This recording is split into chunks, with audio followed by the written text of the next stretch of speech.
Hello, everyone. Thank you for being with us today. We have the pleasure and the honor today to have the World Affairs Council Distinguished Speaker Series with Nadia Theodore, the Consul General of Canada to the Southeast USA. Thank you for being with us, Nadia, and we really appreciate that. Your presence here today. So I'll start with something unorthodox. This is the 37th year of the World Affairs Council of Charlotte. We've been serving the community, and we're very proud of the work we've done on international education in the areas of trade, economy, finance, national security, international relations, health, environment. It is our 37th year, and this month, celebrating it, we're asking you to make a gift of $37, $370 or more, and help us reach our goal of $3,700 by Monday, August the 31st. I have to remind you that the CARE Act provides for a $300 gift to nonprofits, all nonprofits, that is directly deductible from the top line, meaning that it's deductible dollar for dollar. Having that in mind, we appreciate your support for the World Affairs Council of Charlotte and all the other nonprofits in the area. This is a tough time for everyone, but nonprofits are really struggling. So every dollar that you share with us and other nonprofits is very, very much appreciated. So as you all know, the World Affairs Council is the community's premier global education nonprofit and nonpartisan organization. For today's program, please know that your microphone will be on mute and your camera will be turned off for the duration of the presentation. However, you will be able to participate in our discussion today with Nadia Theodore by submitting a question at any time. However, please use the question and answer box in the Zoom toolbar, and we're showing it to you on this panel in front of you. And do not use the chat box because that doesn't go to the question and answer area. So please do use the question and answer, and we hope you'll have many questions for Nadia. This presentation will be recorded and sent out via email to the World Affairs Council mailing list, including schools, universities, businesses, and many other nonprofit organizations in the area, and our fellow World Affairs Council organizations around the country. So a lot of people will be seeing this. Please make sure that you're signed in with their correct email so you can receive the recording of today's program. Thank you for that. If you like the World Affairs Council, please follow us, share, let other people know about the work we're doing. We have interesting programs coming up, and we also have a library of previous programs that are getting a lot of hits, and people are interested in seeing them, and they're now on YouTube, so they're easy to access, and there's a lot to be learned from these programs.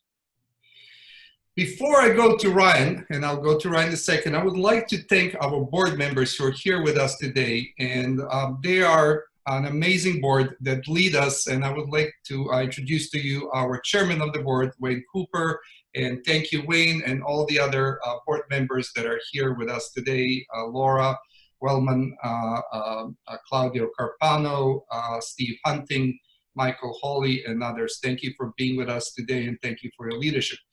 Ryan Cobbs has served as Canada's Honorary Consul in North Carolina since October 2018. His full-time job is an Executive Director of the Research Triangle Regional Partnership, RTRP, which he has held since February 2017.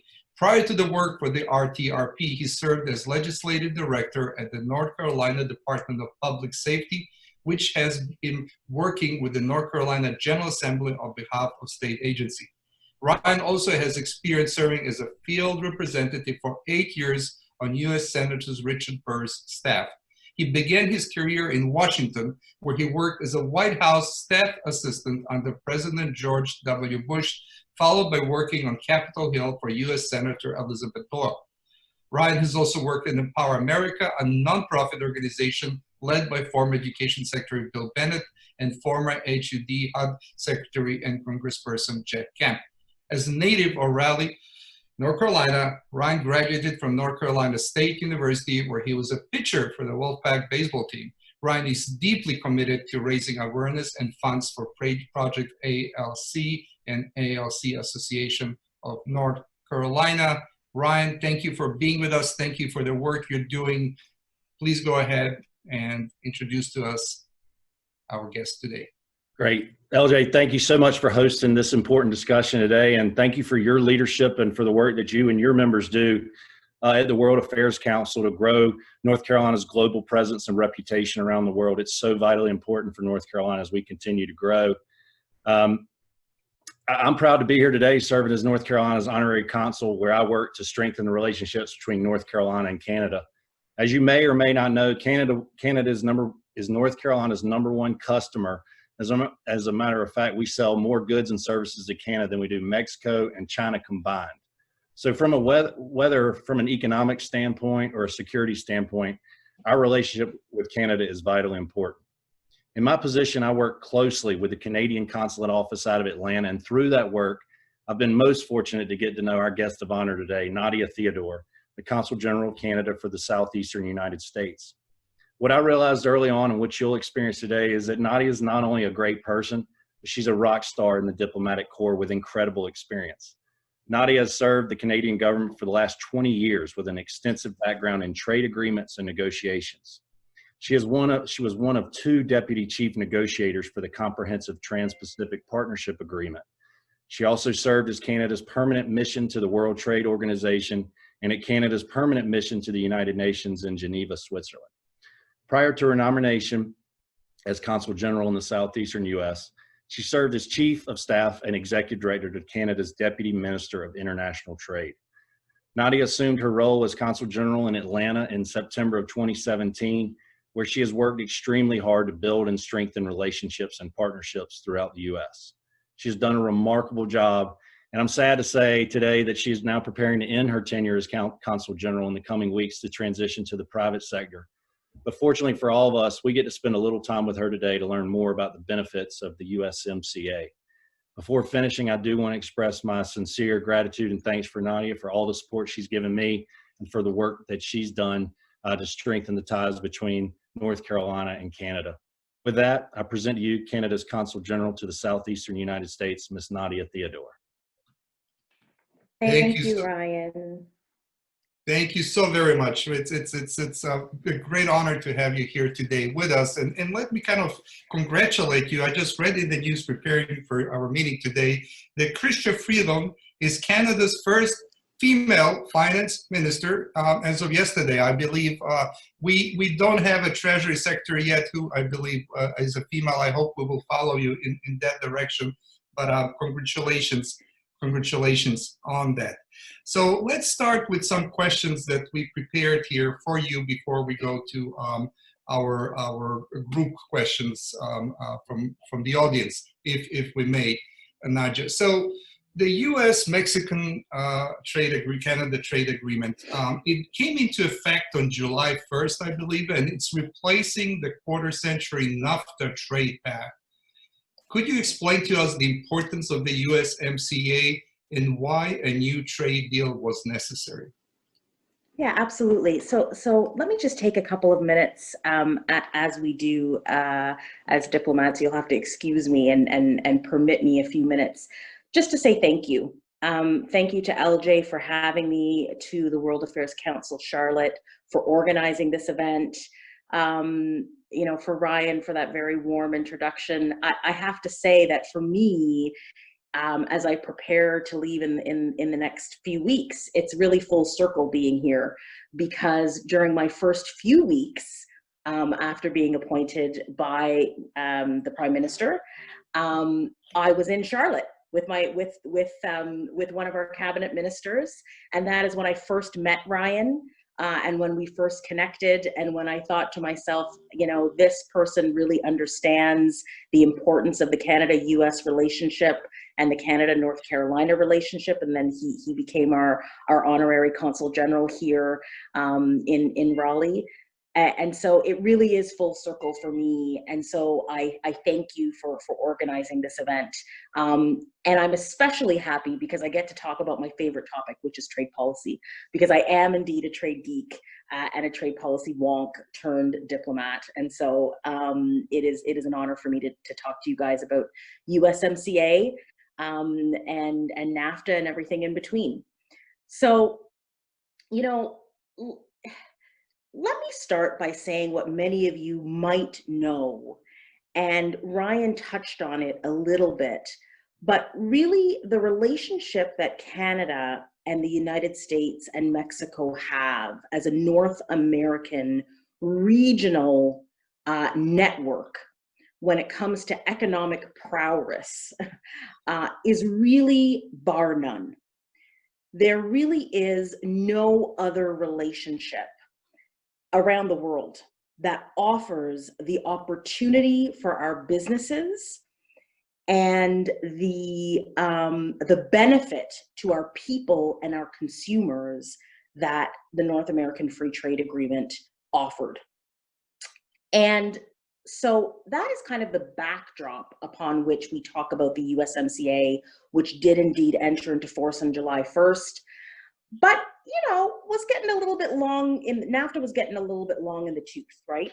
And we knew that if we wanted to continue to be this North American superpower that continued to compete around the world and win vis-a-vis our competitors, we needed to keep pace with where business and the international global economy was going. Hence this idea of necessitating a modernization, and I like to call it a modernization and not a renegotiation of the North American Free Trade Agreement to give us what we have now, which is USMCA. And it really did bring us into the 21st century. So it allowed this $22 trillion regional market of more than 480 million consumers to continue to generate wealth and economic benefit for our citizens in all three countries. So we introduced areas into the agreement such as e-commerce. We cleaned up the rules of origin as it relates to automotives and automotive parts, which I'm happy to talk about if people are interested in those details. We made regulatory processes much more streamlined and again brought it into the 21st century by making a lot of things electronic, which is something that every business person listening and out there will understand is key, especially if you're a small and medium-sized business, right? And I think that's one of the key reasons why updating and modernizing the trade deal was vitally important and really and truly necessary. Because now more than ever, we realize that the engine of growth in our economies is really small businesses. And they need to operate with certainty, with predictability, but really with ease of doing business as well. I like to say they don't have the money for the fancy lawyers. And so we need to help them as much as possible by allowing them to do things electronically, making the rules simple and streamlined. And we really have done that in USMCA. Thank you so much for sharing this with us. Let me just add, as you did, it is a great honor to have you here, and we worked with Ryan. Canada is so important to the U.S. People probably know this, but let me repeat, Canada is our largest trading partner. It is larger, the trade between the two countries, larger than the trade between the U.S. and China. Most people don't know that. And the only group of countries that have larger trade is the EU, but as a single country, it is actually Canada. And it's so important. And we have a border, the longest unprotected border in the world, 5,525 miles long unprotected border. And there's some news about the border that I just read today that I'm going to ask you a little bit later. But going back to the agreement, if we can, for a second, can you tell us a little bit more about why was NAFTA under such heavy scrutiny from various sectors? And perhaps the most local one was the textile industry in states like our state, North Carolina. And can you explain how the USMCA was designed to overcome some of the NAFTA's perceived shortcomings? I would love to hear more about that. Yeah, absolutely. So let me say two things on that subject, LJ, and I'll start with the more conventional explanation, and then I'll tell you what I really think. So the more conventional explanation, which I don't disagree with, and which we allotted for in the modernization of USMCA, is that sometimes what happens with these trade agreements is that, you know, you negotiate the trade agreement, you create what is a preferential area, market access area amongst the parties of the agreement. So amongst Canada, the United States, and Mexico, in the case of the North American Free Trade Agreement. And what happens is that those three countries take on certain responsibilities, i.e. following the rules that are set out in the trade agreement. And then in return, they get some preferential treatment, some benefit, which is usually, but not always, tariff-free access to things that move around within those three countries, right? And the reason why we do this, just for people who may not understand the root of trade agreements, is because we want to create an area, a section, in our case, Canada, the United States, and Mexico, where we are able to source inputs from each other to intertwine our supply chains so that businesses, especially the little guys, can buy inputs from places where they know the quality is good, where they know the countries play by the rules, and where they know that they can get things at a price that they can afford, right? So it's economics 101, right? Comparative advantage. And so that's, you know, that's the reason why we do it. What we've realized, and in the textile industry is a very good example, auto industry is another example, is that sometimes what happens is that others kind of figure out ways to play silly bugger with the rules that we have set out in a trade agreement, and they figure out ways to benefit from the trade agreement, even though they are not party to the agreement, and even though they are not taking on the responsibilities from the agreement, but they still figure out a way to get the benefits. And we call those free riders in the trade world, to put it simply. And so, you know, the textile industry made that claim, which is not necessarily untrue, as did the auto industry.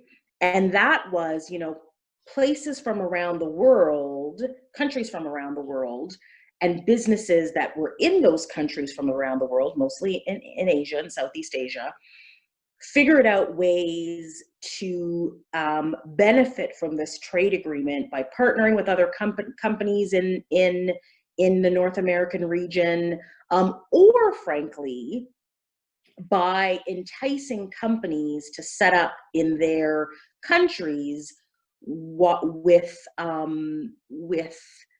environments that are not something that we would in the Western world ascribe to as being good business practices, right? And so, you know, I'll say two things. One, I am a free market person. I am a trade policy geek, as I said. And so I do really believe that, you know, businesses do have to have the ability and the flexibility to make business decisions. And I think that, you know, government interference in that needs to be kept fenced. Obviously, right? We live in a democracy and a market democracy. But what we realized and what we did in USMCA and the rules of origin around autos and auto parts, the rule of origin being the rules that you need to follow to ensure that a product that you say is produced in a country is actually produced in a country. Those are called the rules of origin. We tightened those up in USMCA so that some of that free riding, some of that silly bugger work that was being done using the NAFTA rules that allowed manufacturers to say that something was produced in Canada, the United States, and Mexico, and therefore get that part, you know, duty free. really wasn't, right? And so that's one example. So that's kind of the narrative that you'll hear most often as to why NAFTA got a bad rap. Here's what I think as well, and even more important in my humble opinion. I really do think, and I'll say this on behalf of my country, and I won't speak for the other countries, but on behalf of my country, I really do think that we did a horrible job during NAFTA of explaining to people what trade agreements really are, what they really do, and what they don't do, and also explaining to people and explaining to ourselves and then executing what governments, me, a government person, and domestic policy needed to do in order to ensure that A, the changing nature of work, which has nothing to do with the legal text, right? But the changing nature of work, globalization, global supply chains, more efficient supply chains, integrated supply chains, just-in-time production, all of those things need government domestic policy responses to ensure that the workers in our countries are getting ready for the next generation of what work will look like. And I think that we did a very, very poor job of that. When NAFTA was being negotiated, to look at what folks were being told, it was as if this was going to be the cure-all for everything, everything wrong that ever happened with the economy was going to be fixed with this new NAFTA. And very little was said about the fact that trade agreements were becoming more popular because of globalization, because of technology shifts and technology changes, and that part of why we were negotiating these agreements was to set our businesses up for success, and in particular small and medium-sized businesses, not just huge corporations. And what needed to follow from that is to ensure that we were also setting up our workforces, our schools, our colleges and universities, to deal with technological change, to train people to be more agile to changing work environments, to make sure that the appropriate safety nets are there for businesses and people when their jobs shift because of technological advancement and technological change.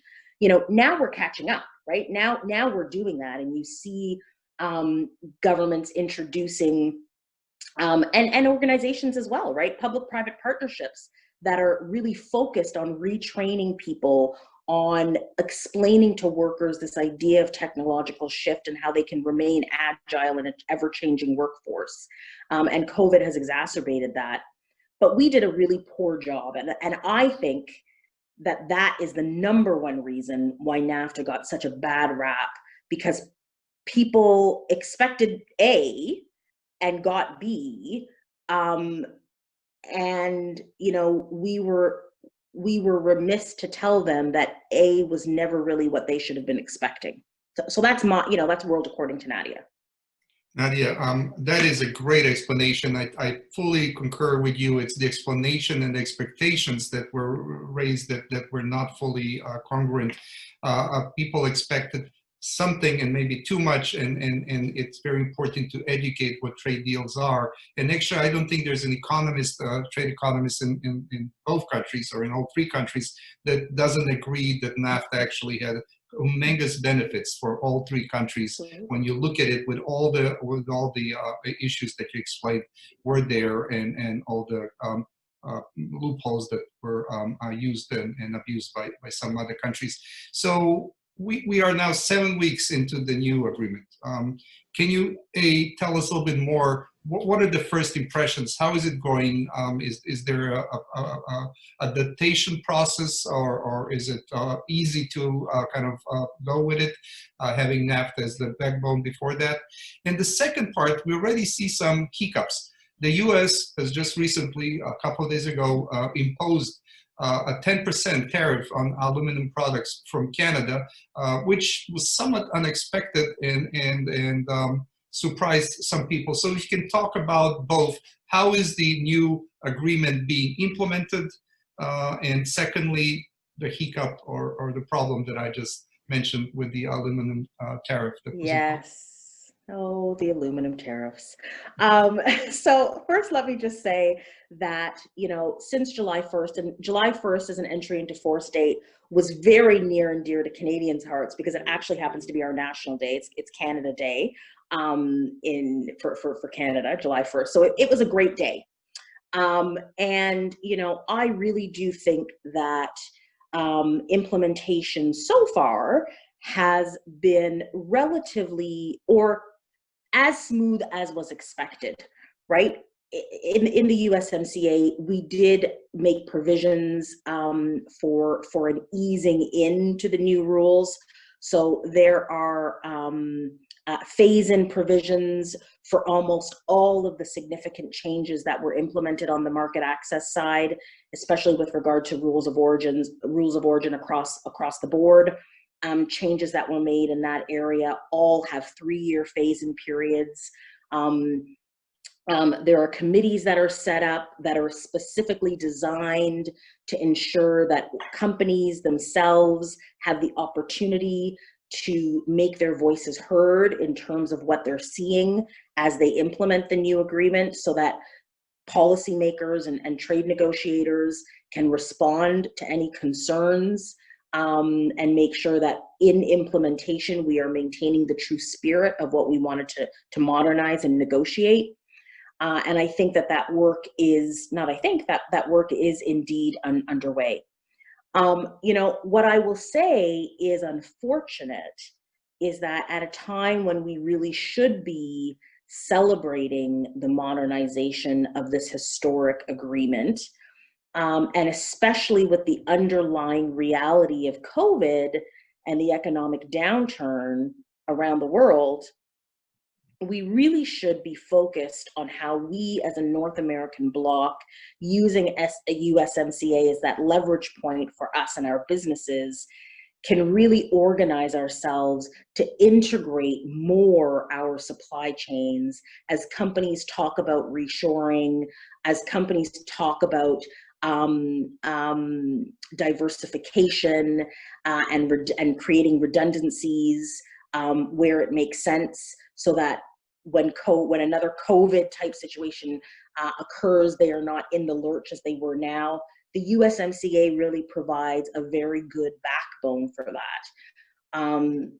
Instead, unfortunately, we are fighting about aluminum tariffs. And, we've been here before with the aluminum tariffs, and it is no different today than it was the first time around. First let me say, Canada really values our relationship, our economic relationship, our security relationship, and our people-to-people ties with the United States. We truly believe that we are each other's best friends, partners, and allies. We also really truly believe that the road to recovery from COVID and from this economic downturn really necessitates us working together. And imposing a 10% tariff on aluminum on the basis of a surge in exports from Canada to the United States, which we know based on the facts, represents a surge in a certain type of aluminum because of the economic downturn. So because of the economic downturn, one type of aluminum was less in demand versus another type of aluminum. So that other type of aluminum did surge, but overall the trade between Canada and the United States with regard to aluminum is actually completely in line with historical trends.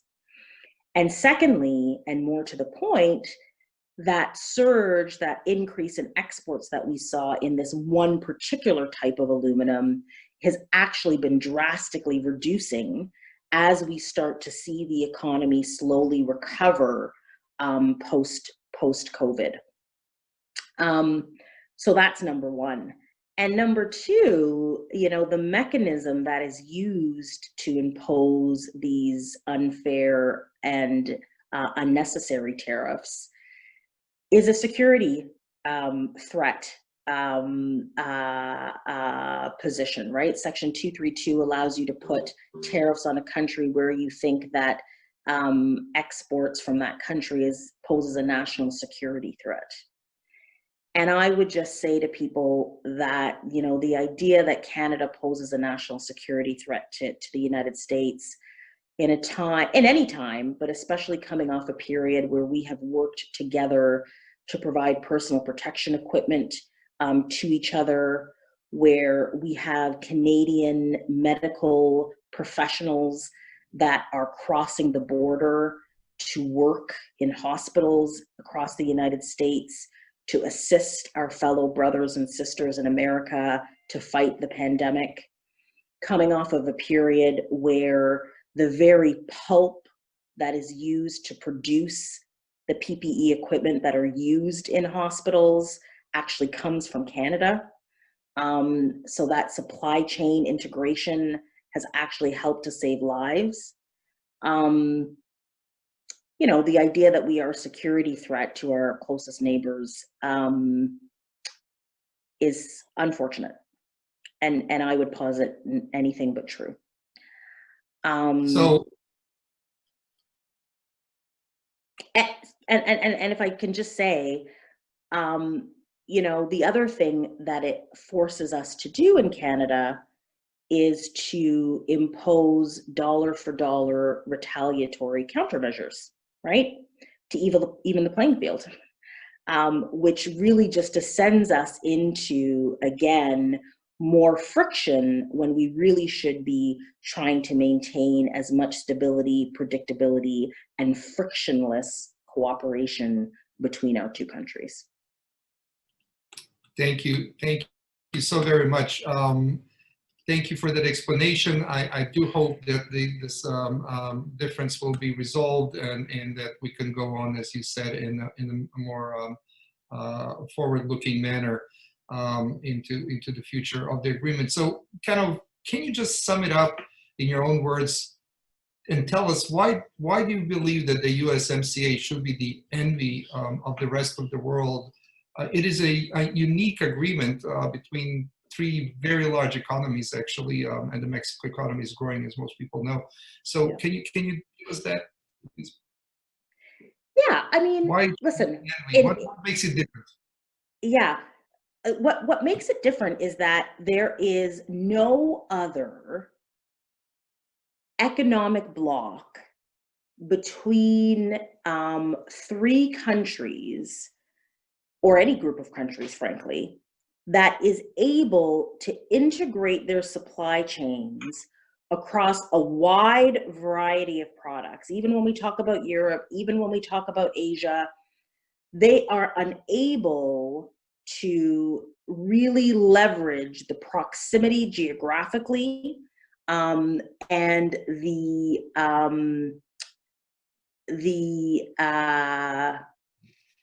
the ability to use our comparative advantage vis-a-vis our three countries to create an economic bloc that is able to compete against the world and win most every time. And that is not world according to Nadia. That is world according to every economic trade economist, every trade policy and economic think tank, the Peterson Institute, the Wilson Center, the Bush Center. All of them have studied all trade agreements around the world, all regional trade agreements, and all of them have concluded that the North American Free Trade Agreement, and now the USMCA, is really the economic and trade agreement that provides the most economic benefit, not just for companies and businesses, for actual citizens. And so those are just the facts. And, the more I say to people that I'm, a trade evangelist, because to me, the more people that actually study the facts and the more people that insist to the powers that be to continue along the vein of ensuring that these broad benefits are then trickled down to everyday people in their countries, in their communities, the more, frankly, we will all be able to benefit from the agreement, and continue to compete and win around the world against our competitors. Thank you. Let me remind all participants here that we're going to start with the question, your questions very soon. So please do put them into the Q&A box down on your Zoom screen, and we're looking forward to great questions and having learned from Nadia more about what are your interests and what are your concerns about possible effects of this particular agreement. But Nadia, Nadia, it's happening, and this is all happening during COVID-19, which is a totally unexpected, as to put it politely, and unprecedented time for all of us. So the negotiations for the USMCA took place prior to this current pandemic. Mm-hmm. That is very important. I think the world has changed economically and so on. We would like to hear, in your opinions, is how does COVID-19 affect the trade agreement? Do we have a sense of that yet? How is it impacting trade and investment? What is happening because of COVID that is making the trade agreement maybe behave differently? Yeah, absolutely. So from a trade and investment perspective, I really personally think that it's a bit early to opine around trends as a result of COVID. I think a few early signs that we can see in when we look at trade and investment globally, generally, not necessarily related to USMCA, but by relationship, yes, obviously. So a few trends. Number one, I think that businesses for the past 25 years have really created these very global supply chains, right? And these very elastic supply chains where price and low cost was really the number one consideration. And I think that what COVID has taught us and taught many companies is that, de-risking your business involves, and risk around a business involves many other factors than cost. And that some of those other factors actually should be taken into consideration more than it might have been in the past. And so in that vein, very concretely, I think that you have companies that are thinking about how they might reshore some of their business, right? Some of those supply chains, not all of them, right? I mean, the U.S. Chamber of Commerce, for example, did a survey of their membership, which is vast and wide and broad. And the question was, in the height of COVID, in the midst of COVID, are you thinking about moving your businesses out of China and coming back to the United States? And about 80%, don't quote me on the exact percentages, but I think it's about 80% of the companies surveyed said that they weren't looking to come back to the United States. And that's mainly because, most businesses that move completely to China, for example, are doing so because they're serving that Asian market, right? And so, maybe they'll move out of China, but they might move to Indonesia or Vietnam or somewhere else in the region in order to serve that region. However, what I do think that you might see are companies that otherwise might have only had one or two manufacturing locations or assembly locations. They might be looking to diversify or create redundancies more so than they were before, and, eat that cost, so to speak, in recognition that when something like COVID happens, having all of your eggs in one country basket isn't necessarily going to do you any good. And the timeline might be not just 2 or 3 weeks, it might be months, as we've seen. On the investment side, I think that what COVID has taught companies is that, again, predictability and stability are number one in business. For big companies to small companies and everything in between, having the stability and predictability of the rules that you are going to play by, which USMCA helps with, having the stability and predictability of knowing that you're going to be able to secure the talent that you need to run your business, having the predictability and stability to know that you are going to have access to the markets that you need, access to consumers, right? You want to sell your stuff to as many people as you want, as you can. All of that, especially in the time of COVID, and when there was all this talk about whether we were going to be withholding companies from exporting, and whether we were going to be shutting the borders to talent, and all of that stuff becomes acutely of concern to companies when layered on top of a global health pandemic.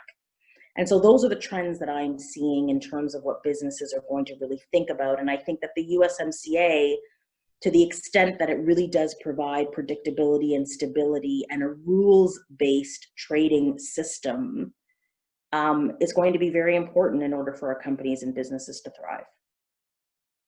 Thank you so very much. So let me just kind of go out and throw a little bit of a curveball question. I just read today, actually, that there is something happening on our border that has never happened before. On the U.S. side, we are placing a 4-kilometer long cable chain at the border, and the reason quoted is binational safety concerns. Do you know anything about this and what is happening, and why are we, is it both countries and governments agreeing on this, or is it unilateral to the U.S.? Yeah, so this has come up before, and what I would say to that is, I think that that was a news article just this morning. Yes. And it came up a few months ago, and then 2 days later it quickly went away. And so, listen, this is what I would say about the Canada-U.S. border. It is 5,500 miles long of unmilitarized border, and it has been like that for time immemorial. It is a border that, in the time of COVID, even given the unique situation of the people-to-people ties and the business ties that we have as a country, we decided jointly to close our border to all non-essential travel, leisure travel, in order to protect our citizens, while still maintaining the border to be open to trade and essential people going back and forth across the border to work. So those medical practitioners that I spoke about earlier, truck drivers, all of those people were able to and are able to continue to go across the border in order to keep our economies going and in order to keep our people safe. And so what I would say to people is, beyond looking at one particular news event or action that may or may not pop up, let us remember the long history and consistent history that we have had of dealing with border issues. Another issue that Canada dealt with was, at one point we had an influx of people crossing illegally into Canada from different points in the United States because of changes in the immigration system here. And we dealt with that together, jointly, talking things through, figuring out what worked best for both of our countries, for both of our economies, for both of our peoples. And so I would say that regardless of what issues pop up, and what measures one or another or both countries want to discuss as being essential for security and protection, I am confident that the end result will be one that maintains the unique relationship that we have as our two countries, and that maintains the essential frictionless trade and business that happens between our two countries across the border. Thank you, Nadia. That is our hope as well. So I'll finish with a very quick personal question, and then we'll turn to the questions from our participant. As someone who has passion for all things trade, can you please tell us and share with us your favorite phase of any trade negotiation? And part of that is also, do you miss being in the thick of negotiations, trade negotiations? Is that something you can really, truly ever let go of? So if you can give us a quick response to that, we would appreciate that. Yeah, absolutely. So it's funny because if you on my Twitter account, my little caption says "recovering trade policy wonk." So I continue to try to recover from my trade policy love as I move on and do other things. But I do miss being in the action, absolutely, which was why I was thrilled when Minister Freeland, then Minister Freeland, now Deputy Prime Minister and Minister of Finance, recommended me for the position, and then I was approved by our Prime Minister, because it allowed me to still be in not the thick of things, but at least be part of the modernization of this trade agreement. And, because for me, the best part of a trade agreement is, well, I'll give you two best parts. At the very beginning, when, a little different between Canada and the United States, but when you don't actually know the partner that well, and you're kind of in that research phase, right? You're in that phase of asking all of the questions and trying to figure out what is most important to the other partner, and trying to figure out what is most important for your country, because that's where the relationship starts to build between a negotiation. And I, for those who might know me or might guess, I really do believe that relationships matter, and that, especially in business, relationships are what makes or breaks something. And that beginning part of a negotiation, when you're just getting to know the other party and you're really trying to dig to see where that landing zone might be in the future, months and months and sometimes years in the future, it gives you a certain type of anticipation of the possibility of a new partnership, and a new way to drive economic benefit for your country and theirs, which is really what we're all in this for, right? So that's my favorite part, and yes, I do miss it. So let's start with the questions, and we have a lot of very interesting questions from our participants here. So one question is, and I will read it directly, from Ann Davis. Can you explain the labor and environmental protections built into the USMCA and the enforcement mechanisms? Absolutely. So, the USMCA, unlike NAFTA, and really mirroring what we did in the Trans-Pacific Partnership negotiations, now called the CPTPP, but for the first time between Canada, the United States, and Mexico, really took what in NAFTA were side agreements, so separate agreements that were tangentially connected to the agreement, and integrated them into the USMCA, into the text of the agreement as full chapters in one integrated text, and then went one step further and made those chapters subject to dispute settlement, which is very different than what was in NAFTA. In NAFTA, they were two separate agreements that had commissions attached to them. They were not subject to the dispute settlement of the agreement. And so for many, that signals a very important step towards ensuring that environment and labor, and more importantly, and I think most importantly, to realize in the context of a trade agreement, the point is that no country is going to circumvent their own labor and environment laws. And all three countries have very strong environmental and labor laws, by the way. But a lot of times it's about the enforcement, right?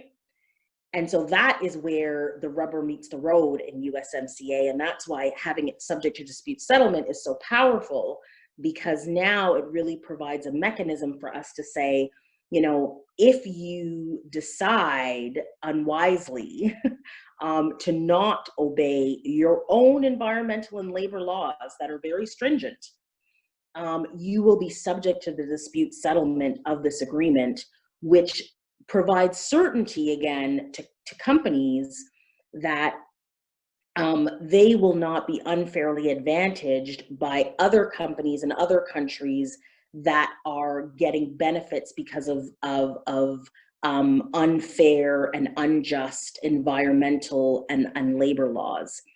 And if I can just say one more thing, that's not necessarily about the labor and environment chapters of the agreement, but is also very revolutionary and innovative in the USMCA. It's the addition of a labor value content. So this has never been done before in a trade agreement, and it's attached to, again, the rules of origin that we were talking about earlier. So those rules that set out whether a product, an input, can be deemed as originating from one of the three countries and therefore getting the preferential treatment, so a zero tariff in 99.9% of the cases in USMCA, tariff-free. We have a labor value content as it relates to automobiles, which means that at least it's a 30 to 40% labor value content, which is calculated by ensuring that a certain percentage of the goods that counts towards that value content needs to be produced by workers that are making at least $16 an hour.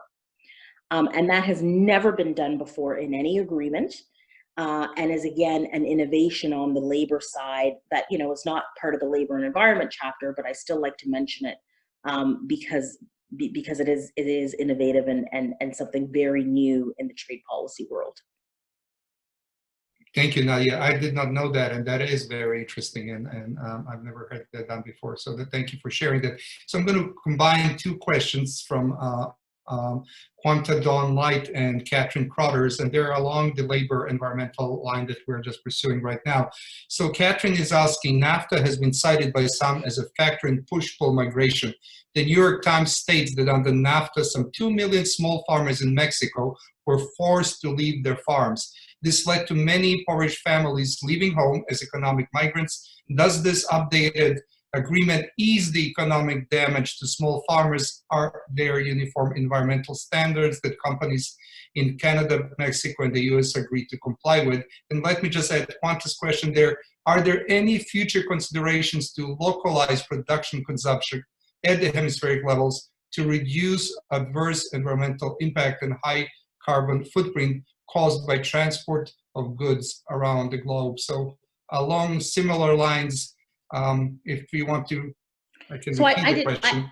I didn't get the second part of the question, but the first part of the question with regards to, and I will admit that I'm not an expert on domestic migrant patterns in Mexico, but generally speaking, what I will say about the idea that because of, and we hear this a lot, right? Because of NAFTA, so because of a legal text that was negotiated by three countries that in fact reduces the cost of business in a country, workers were displaced, migrants were forced off of their small farmers were forced off of their farms, etc. And listen, I would just really encourage people to go a little bit beyond one article or even several articles and really look at the complicated nature that is domestic economies and that is the global economy. And I would hazard a guess, and I think that we can look at for evidence in countries that do not have free trade agreements. I would hazard a guess that the move of small first generation or primary generation workers, whether that be farmers or whether that be in any other sector, the move that they have had to make in their production is most often not related to any legal text that was negotiated between any 3 or 4 or 2 countries, but more to do with the fact that as the world got smaller, as travel became more easier, as people started wanting to have more choice as consumers, and no longer wanted to pay $80, $90, $100 for their pair of jeans when we're talking about textiles for various reasons, right? Some of which are related to these domestic policies that I was talking about, which have nothing to do with trade agreements. As technological advancement accelerated, the makeup of business in a country changed, right? And the factors that companies had to deal with changed.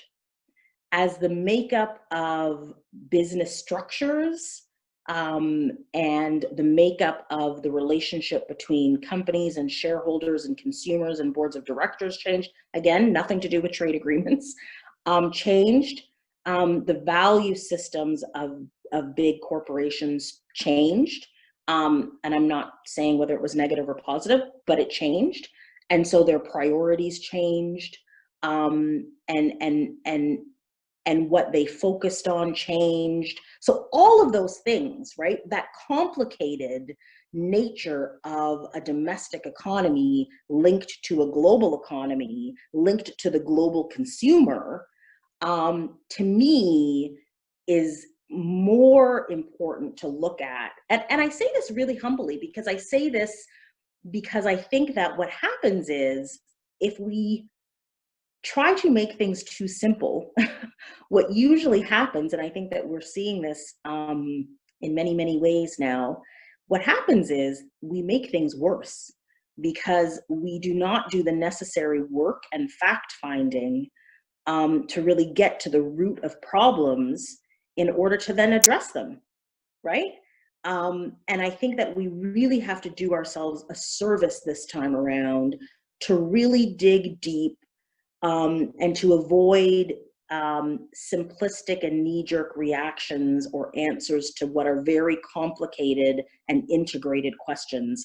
And I think that, again, not being an expert on the migration of small farmers in Mexico, but I would suspect that one legal text negotiated by 3 countries probably plays a very small role in a much more complicated story of a domestic economy. Thank you. So before we go to the last question, I would like to recognize Ash Miller from the embassy and the former Honorary Consul of Canada to Charlotte, Dana Hicks. Dana has a very specific question, which we will not answer this time. I will pass it on to Ryan and get an answer there. But I do want to add with a question from Scott Tozier, who is the EVP and CFO of Albemarle Company, which is a global chemical specialty company. And he's asking simply, what is next for Canada-US trade now that the USMCA has been enacted? Yeah, you know what though, and I'm going to be bad, and because I saw Dana's question and I'm going to answer it. I'm going to say, yes, I can provide specific examples of specific companies, but no, I'm not going to tell you who they are, because that would make me not a diplomat. But yes, I could. I could indeed provide them, but I won't. So the question was, just to keep in suspense the other participants, can you provide examples of specific companies that went around the rules and broke basically the free riders that broke the NAFTA regulations? But let's go to Scott and his question What's and next? have Yeah. answer. Yeah. So that's a really great question. And I think that for me, you know, what's next, and this might not sound as sexy to people who are not as trade policy wonkish as me, but to me, the next phase of our relationship in the North American partnership is really around regulatory cooperation, and is really around frictionless, more frictionless trade that really is focused on the ease of business for our small and medium-sized companies. We started in USMCA. We have a small and medium-sized businesses chapter, an SME chapter in the agreement that commits all three countries to really start a discussion about how we can facilitate amongst all three of us, how we can facilitate business for the small guys and gals, for the small companies. And I think that really is the next frontier. We realize now more than ever that the engines of growth in our economies are small businesses. And we realize now more than ever that while trade agreements and this legal document that I love to read is great, it's only as good as it is accessible. And so we really need to make the actual rules and the actual ways that people use the agreement, the regulatory procedures, more accessible and more easy to comply with for our small businesses. And so regulatory cooperation, making sure that there aren't different rules across all three countries where possible, integrating our regulatory regimes as much as possible, especially between Canada and the United States. To me, that's the next frontier. Thank you so very, very much. This was very, very informative, edifying. We know that the relationship between Canada and the US is very important, the economic and trade relationship. We hope it's only going to get better. We're very regretful that we're losing you as the Consul General for the Southeast and for North Carolina. Before we go, I just want to say two things. We want more Canadian companies in Charlotte. It is a fantastic place to have a company based. So let's all work on that together. And I'll start the negotiations with you, Nadia. Now that you're going into the private sector, that the company or companies that you're going to work for, please bring them to Charlotte again, and we can talk about our collaboration between companies based in our region and North Carolina and your new private company entity. And I'll finish with please become a member, or if you can donate, please do so. Your contribution and support is extreme importance to us in these difficult times. We have enjoyed our conversation with Nadia Theodore, the Consul General of Canada to the Southeast, and it was a great pleasure. Please stay in touch. Don't lose your connections with the Southeast, and especially with Charlotte. We're here to help you in any way we can. And thank you for all you've been doing and have done for all of us. All the very best in your new chapter of your career. Thank you very much. And thank you very much to everybody.